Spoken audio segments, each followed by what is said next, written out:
So hello everyone, आज हम class 12 history के चैप्टर 2 जिसका नाम है राजा, किसान और नगर के कुछ इंपॉर्टेंट VVI ऑब्जेक्टिव क्वेश्चंस देखने वाले हैं। तो चलिए चलते हैं हम अपने अगले प्रश्न की ओर। तो हमारा पहला क्वेश्चन है, नंद वंश का संस्थापक कौन था? ठीक है, तो ऑप्शंस देख लेते हैं। ऑप्शन ए है Chandragupta Maurya, option B Mahapadmananda, option C Bimbisara, option D Ashoka. तो इसका सही जवाब हो जाएगा महापद्मनंद। नंद वंश की जो स्थापना था वो महापद्मनंद ने किया था। ठीक है, तो इस फैक्ट को हम लोग ध्यान रखेंगे। अगला प्रश्न है हमारा, मौर्य वंश की स्थापना किसने की थी? ठीक है, अभी हमने देखा कि नंद वंश की स्थापना किसने की थी, तो वो कौन थे? महापद्मनंद। अब है मौर्य वंश, तो इसका ऑप्शन है अशोका ने की थी, बिंदुसार ने की थी, चंद्रगुप्त मौर्य ने की थी या फिर धनानंद ने की थी। तो मौर्य वंश की जो स्थापना है वो चंद्रगुप्त मौर्य किए थे। ठीक है, चंद्रगुप्त मौर्य है जो मौर्य वंश की स्थापना किए थे। और ये स्थापना वो कब किए थे? तो 321 BC में। ठीक है, 321 ईसा पूर्व जो है वो मौर्य वंश की स्थापना किए थे। कौन किए थे? चंद्रगुप्त मौर्य किए थे। तो हमारा अगला प्रश्न है, जेम्स प्रिंसेप ने किस लिपि का अर्थ निकाला? तो जेम्स प्रिंसेप जो थे वो कौन से लिपि के अर्थ के बारे में बताए थे? देवनागरी लिपि, ब्राह्मी और खरोष्टी लिपि, तमिल लिपि या फिर पाली लिपि। तो इन चारों में से कौन से लिपि के बारे में है जो जेम्स प्रिंसेप बताए थे?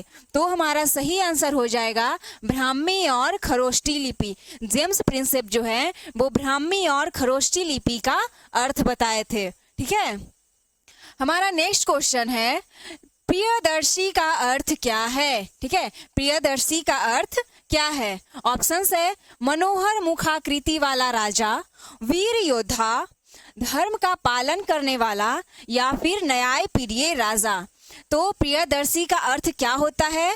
मनोहर मुखाकृति वाला राजा, मतलब वैसा राजा जो जिसका मुख का आकार है जो बहुत ही सुंदर हो, लुभाने वाला हो। ठीक है, और ये कौन से राजा थे जिनको प्रियदर्शी के नाम से जानते थे? तो वो है हमारे अशोक। ठीक है, अशोक को है जो हम प्रियदर्शी के नाम से भी जानते हैं। और प्रियदर्शी का अर्थ क्या हो गया?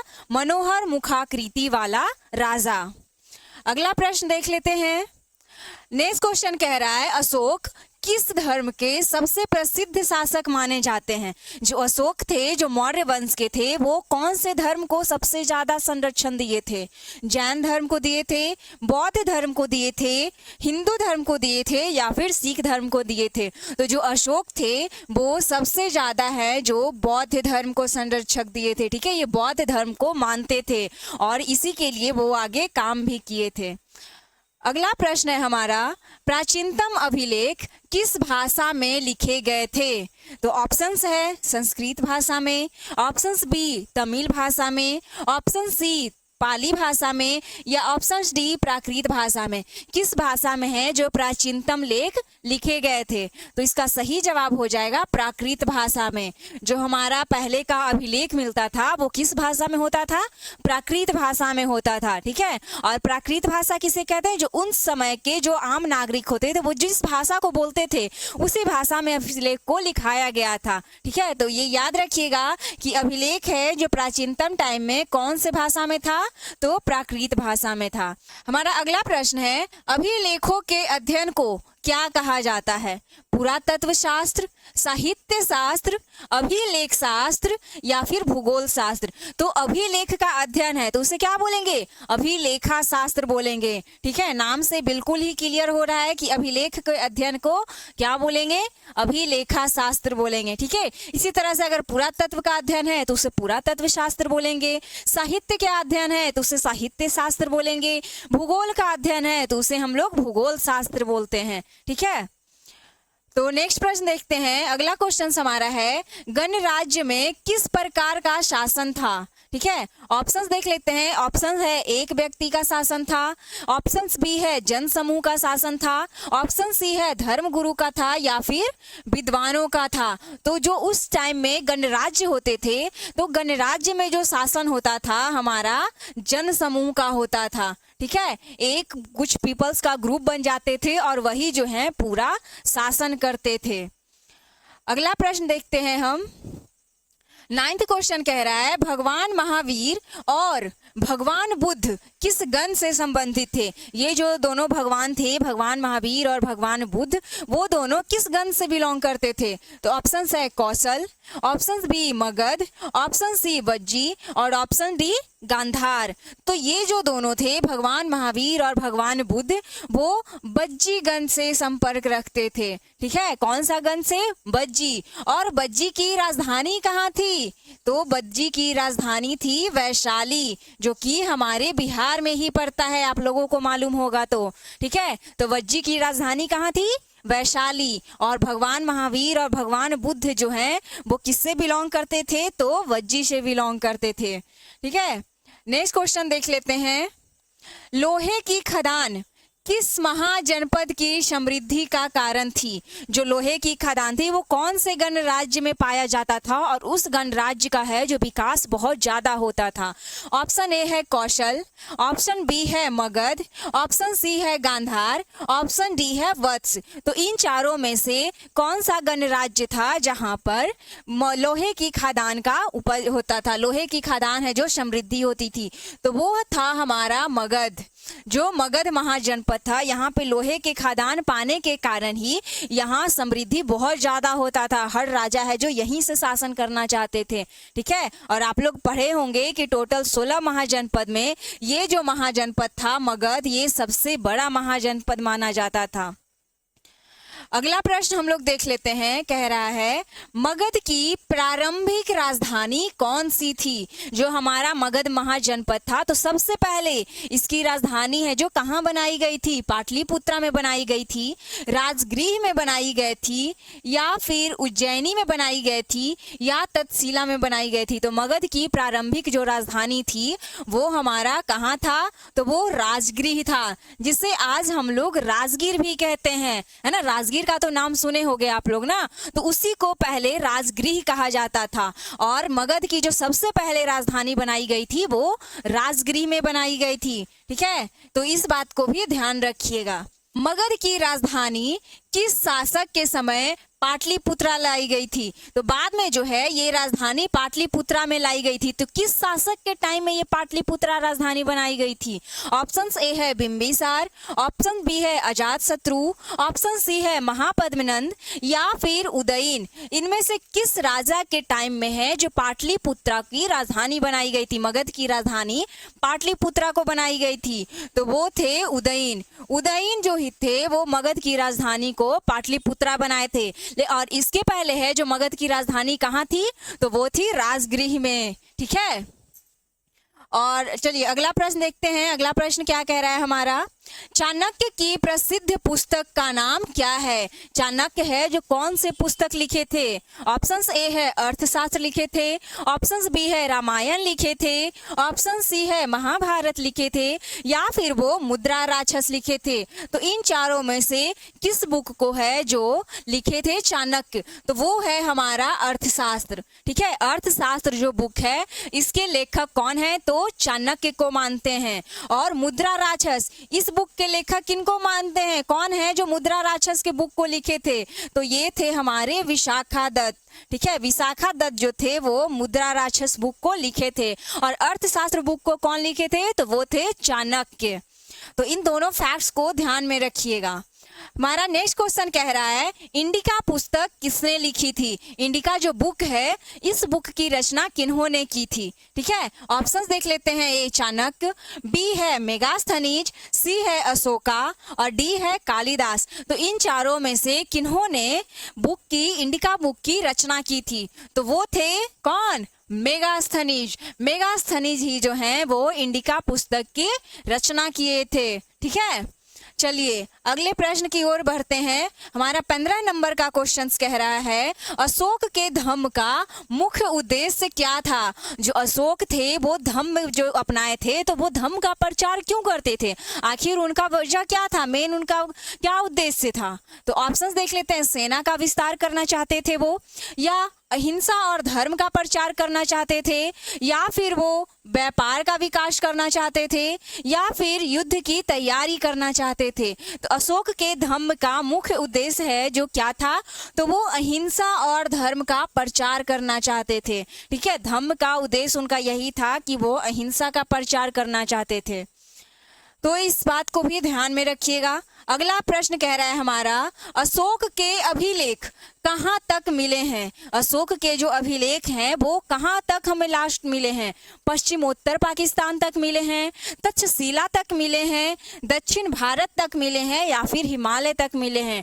तो अशोक का जो अभिलेख है वो हमें पश्चिमोत्तर पाकिस्तान तक मिले हैं। ठीक है, जो पाकिस्तान आता है, भारत के पश्चिम में जो पाकिस्तान है देश, वहां तक अशोक के अभिलेख का हमें प्रमाण मिला है। ठीक है, तो अशोक के अभिलेख कहाँ तक मिले हैं? तो पश्चिमोत्तर पाकिस्तान तक मिले हैं। ठीक है, 17वां प्रश्न हमारा कह रहा है, मौर्य साम्राज्य में कुल कितनी उप समितियां थी? जो उप समिति बनाया गया था मौर्य समाज में, उसकी संख्या टोटल कितनी थी? 3 थी, 6 थी, 4 थी, या फिर 2 थी? तो मौर्य समाज में जो उप समितियां थी उसकी संख्या टोटल 6 थी। ठीक है, मौर्य समाज में उप समितियों की संख्या कितनी थी? 6। अगले प्रश्न को देखते हैं हम लोग। पूछ रहा है, मौर्य साम्राज्य के प्रांतों में कौन सा स्थान राजधानी थी? अच्छा, इसका पूछने का मतलब है कि मौर्य साम्राज्य जो था उस टाइम का राजधानी कौन सा था? तक्षशिला था, पाटलिपुत्रा था, उज्जैनी था, या फिर सुवर्णगिरी था? तो मौर्य साम्राज्य जो था मेनली रूप से कहाँ था? मगध में था। और मगध की राजधानी कहाँ थी? यस, कहाँ थी? पाटलिपुत्रा। तो पाटलिपुत्रा ही है जो मौर्य साम्राज्य के प्रांत की राजधानी थी। ठीक है, तो इस बात को भी आप लोग ध्यान में रखिएगा। हमारा 19वां प्रश्न कह रहा है, दक्षिण भारत में किस वंश के राजा थे? ऑप्शन ए है सातवाहन, ऑप्शन बी है नंद, ऑप्शन सी है मौर्य, ऑप्शन डी है शिशुनाग। तो दक्षिण भारत में कौन से वंश का शासन था? तो वो था सातवाहन। सातवाहन वंश के शासक जो थे वो दक्षिणी भारत में थे। ठीक है, अगला प्रश्न हम लोग देखते हैं 20 नंबर का क्वेश्चन, जिसमें कह रहा है, गुप्त साम्राज्य की राजकीय भाषा कौन सी थी? ठीक है, गुप्त जो साम्राज्य था तो उस टाइम राज्य में कौन सा भाषा यूज किया जाता था? पाली भाषा, संस्कृत भाषा, तमिल भाषा, या फिर प्राकृत भाषा? तो कौन से भाषा का यूज किया जाता था? कब? गुप्त साम्राज्य में। तो हमारा सही जवाब हो जाएगा संस्कृत भाषा। गुप्त साम्राज्य की जो राजकीय भाषा थी वो क्या थी? संस्कृत भाषा थी। गुप्त साम्राज्य की राजकीय भाषा कौन सी थी? यस, संस्कृत भाषा थी। 21वां प्रश्न कह रहा है, प्रयाग प्रशस्ति किस शासक से संबंधित है? जो प्रयाग प्रशस्ति मिला था ये एक अभिलेख है। ठीक है, तो ये जो है किस शासक से संबंध रखता है? समुद्रगुप्त से संबंध रखता है, अशोका से संबंध रखता है, चंद्रगुप्त मौर्य से रखता है, या फिर बिंबिसार से रखता है? तो प्रयाग प्रशस्ति जो है वो समुद्रगुप्त जो राजा थे इनसे संबंध रखता है। प्रयाग प्रशस्ति में हमें समुद्रगुप्त राजा के बारे में ही जानकारी मिलती है। ठीक है, तो प्रयाग प्रशस्ति जहां मिलेगा हमें समुद्रगुप्त याद आ जाना चाहिए। 22वां प्रश्न हमारा कह रहा है, गुप्त साम्राज्य का सबसे प्रचलित सिक्का किस धातु का था? तो गुप्त साम्राज्य में जो सिक्का चलता था वो सबसे ज्यादा प्रचलित कौन सा था? ठीक है, चांदी का सिक्का था, तांबा का सिक्का था, सोना का सिक्का था, या फिर लोहा का सिक्का था? तो गुप्त साम्राज्य में जो सबसे प्रचलित सिक्का था वो था सोने का सिक्का। जी हाँ, उस टाइम में सोने का सिक्का चलता था, और वो भी क्या? व्यापार करने के लिए। आज की तरह नहीं, दिवाली में सोने का सिक्का खरीदने के लिए नहीं। उस टाइम सोने का सिक्का से क्या होता था? व्यापार होता था।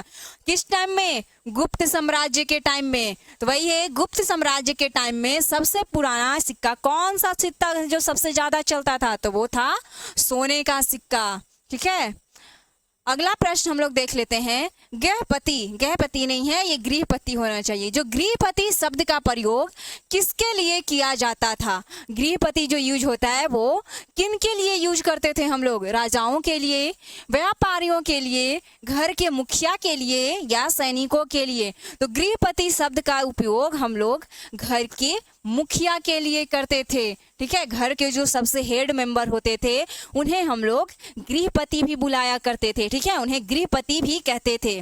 अगला प्रश्न है हमारा, कुषाण राजा ने अपने नाम के आगे कौन सी उपाधि जोड़ी थी? जो कुषाण वंश के राजा हुआ करते थे वो लोग अपने नाम के आगे क्या एक ऐसा वर्ड यूज करते थे? देवपुत्र यूज करते थे, महाराज यूज करते थे, चक्रवर्ती यूज करते थे या फिर सम्राट यूज करते थे? तो बताइए इन चारों में से कुषाण के राजा हैं जो कौन सा टाइटल यूज करते थे? तो वो था देवपुत्र। ठीक है, देवपुत्र है जो कुषाण के राजा अपने नाम के आगे है जो यूज करते थे। अगला प्रश्न देखते हैं, 25 नंबर क्वेश्चन कह रहा है, किसने पाटलिपुत्रा की स्थापना की? हाँ, पाटलिपुत्रा की स्थापना इनमें से किन्होंने की है? बिंबिसार ने की, अजातशत्रु ने किया, उदयन ने किया या फिर अशोक ने किया? तो पाटलिपुत्रा जो राजधानी थी किसकी राजधानी थी? पाटलिपुत्रा कौन से महाजनपद की राजधानी थी? मगध की। ठीक है, लेकिन मगध की पाटलिपुत्रा मेनली राजधानी नहीं थी। इसका पहला राजधानी कौन सा था? वो था राजगृह। और उसके बाद है जो इसका दूसरा राजधानी कौन बना था? वो था पाटलिपुत्रा। तो ये जो पाटलिपुत्र है वो कौन से किन्होंने इसकी स्थापना की थी? ठीक है, तो वो थे कौन? उदयन।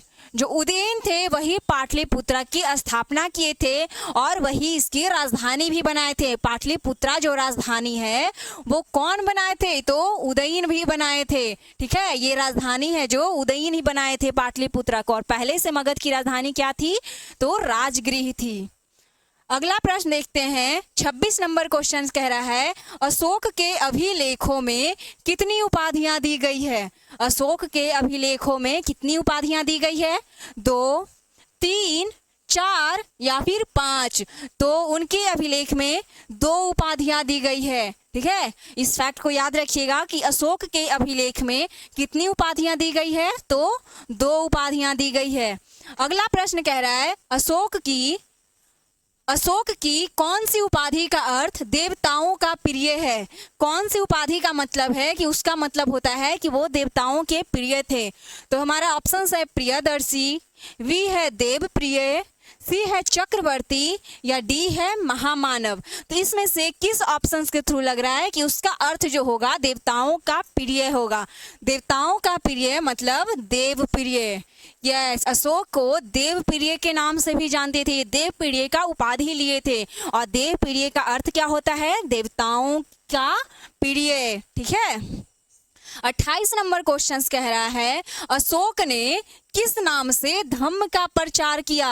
कौन से नाम से धम्म का प्रचार किया? ऑप्शन ए है धर्म गुरु, ऑप्शन बी है धम्म महामात, ऑप्शन सी है बोधिसत्व या ऑप्शन डी है महात्मा? तो इन चारों में से अशोक किस नाम से धर्म का प्रचार करते थे? ठीक है, तो ये नाम से ही पता चल रहा है कि वो धम्म महामात, धम्म महामात के नाम से ही अशोक है जो अपने धर्म का मतलब बौद्ध धर्म का प्रचार किए थे। ठीक है, वो बौद्ध धर्म का प्रचार क्या करते थे।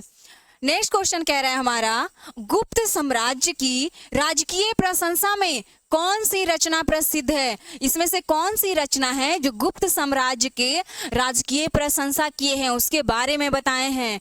मुद्रा राक्षस है, प्रयाग प्रशस्ति है, अर्थशास्त्र है या फिर महाभारत है?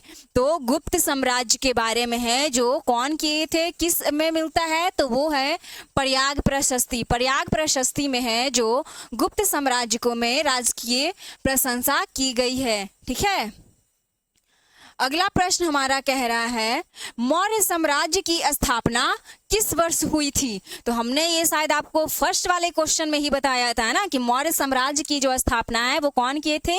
चंद्रगुप्त मौर्य किए थे। और वो कब किए थे? तो 321 ईसा पूर्व किए थे। मौर्य साम्राज्य की स्थापना चंद्रगुप्त मौर्य ने कब की थी? 321 ईसा पूर्व की थी।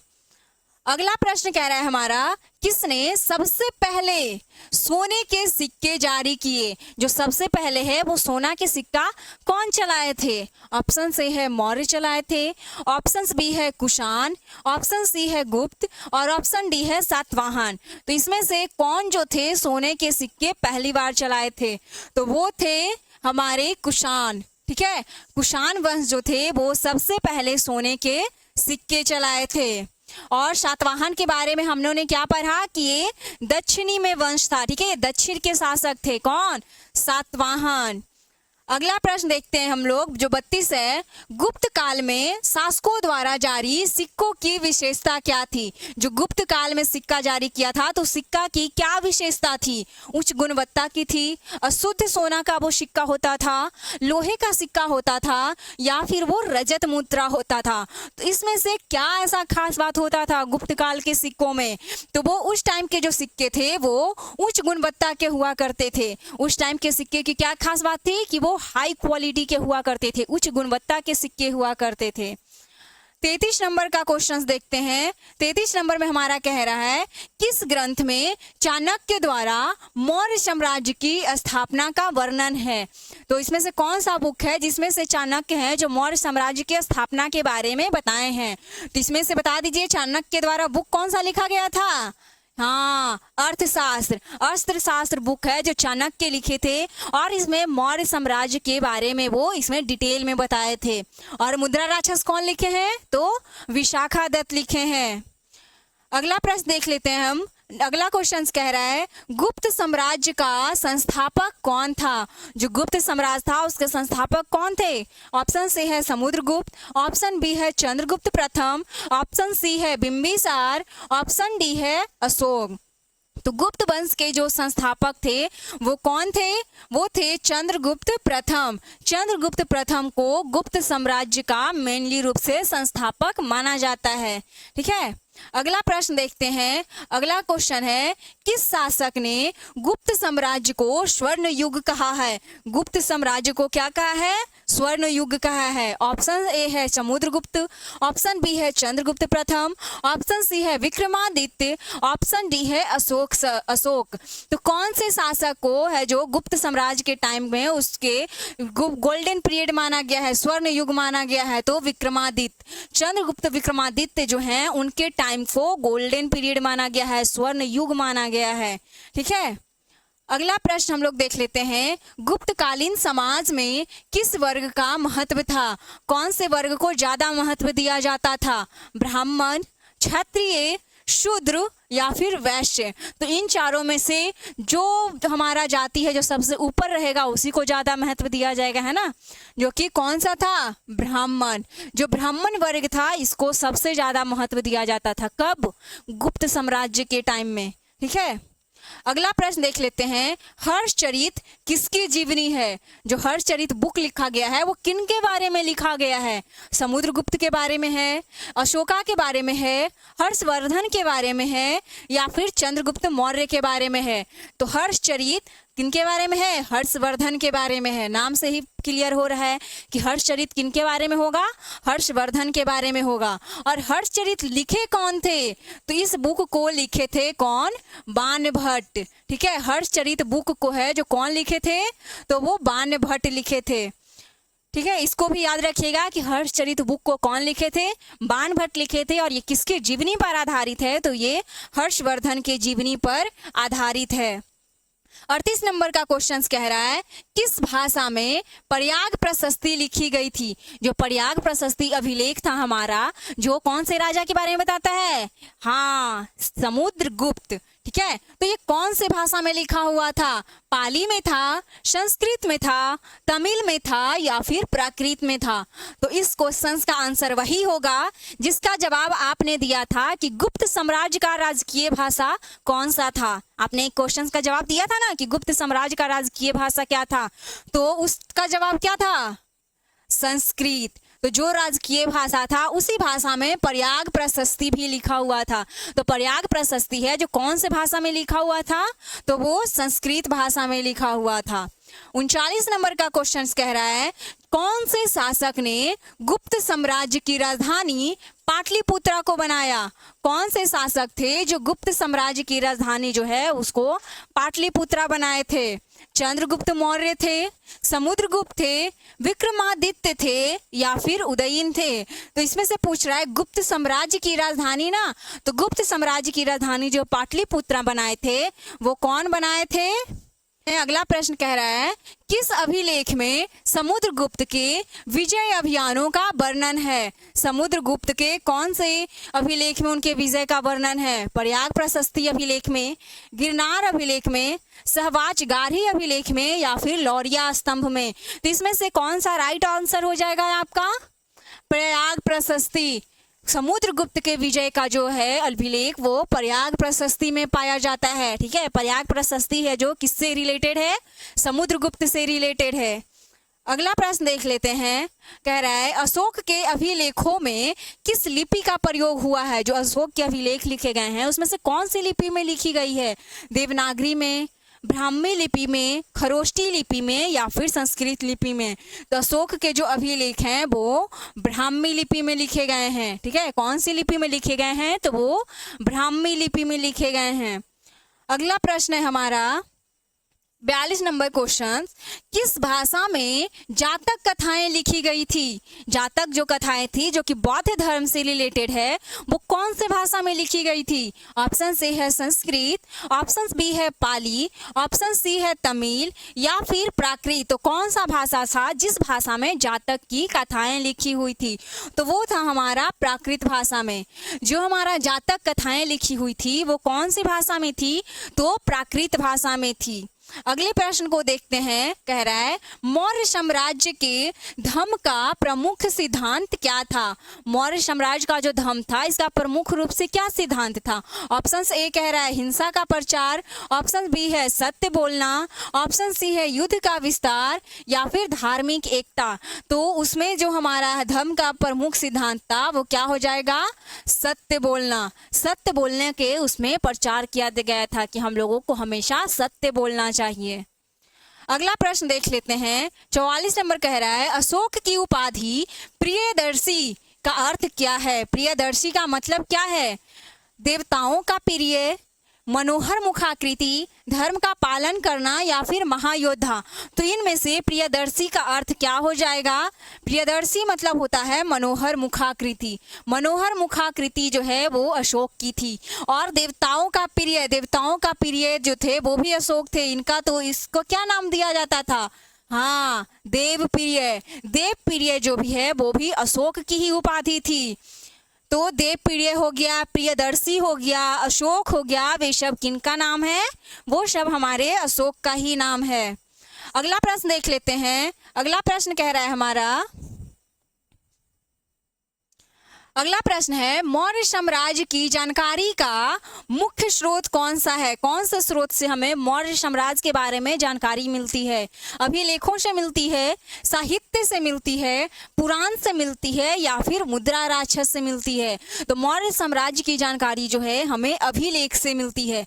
अभिलेख क्या होता है, तो वो जो पिलर्स हो गए, वो जो पत्थर्स हो गए, इन पर खुदाई जो करना होता है ना, उसी को अभिलेख बोलते हैं। और मौर्य साम्राज्य के टाइम में इन अभिलेखों की खुदाई ज्यादा हुई थी। अभिलेखों से ही हमें मौर्य साम्राज्य के बारे में हम लोगों को ज्यादा जानकारी मिलती है। अगला प्रश्न कह रहा है कुषाण काल के सिक्कों में किस धातु का प्रयोग हुआ। कुषाण काल के टाइम में जो सिक्का होते तो उसमें से कौन सा धातु यूज होता था।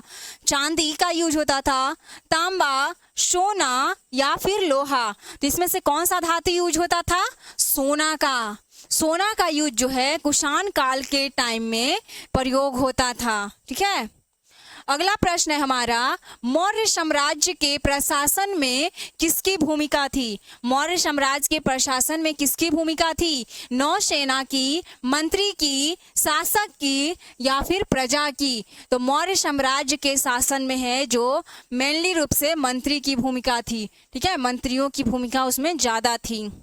अगला प्रश्न देखते हैं, कह रहा है चाणक्य का अन्य नाम क्या था। चाणक्य को और दूसरा किस नाम से बुलाते थे, विष्णुगुप्त, बिंबिसार, मेगास्थनीज या फिर समुद्रगुप्त। जो चाणक्य का एक और जो नाम था वो था विष्णुगुप्त। विष्णुगुप्त है जो चाणक्य को हम लोग बुलाते थे। अगला प्रश्न है हमारा चंद्रगुप्त मौर्य के गुरु कौन थे? तो चंद्रगुप्त मौर्य के गुरु जो थे वो कौन थे? चाणक्य। चाणक्य जो थे वो चंद्रगुप्त मौर्य के गुरु थे, ठीक है। और इन्होंने ही बुक लिखा था। कौन सा बुक लिखा था? तो अर्थशास्त्र। अर्थशास्त्र की जो रचना है वो चाणक्य ही किए थे। और इन्हीं का हम जानते हैं कि एक और नाम क्या है? विष्णुगुप्त। विष्णुगुप्त भी हम लोग चाणक्य को ही बोलते हैं। हमारे लास्ट क्वेश्चन है हमारा 50वां, किसने मौर्य साम्राज्य के लिए अर्थशास्त्र लिखा? तो अर्थशास्त्र बुक की जो रचना है वो किन्होंने की थी? तो वो चाणक्य ने की थी। ये तो हमने अभी अभी पढ़ा ना कि चाणक्य ने मौर्य साम्राज्य के लिए अर्थशास्त्र बुक को लिखा था, ठीक है। और मौर्य साम्राज्य के संस्थापक के रूप में हम किन्हें जानते हैं? तो वो थे चंद्रगुप्त मौर्य। और कब किए थे? तो 321 ईसा पूर्व किए थे। तो ये था टोटल चैप्टर 2 के 50 क्वेश्चंस। और इसके सॉल्यूशंस आपको कैसे लगे ये आप हमें कमेंट करके जरूर बताएं। धन्यवाद।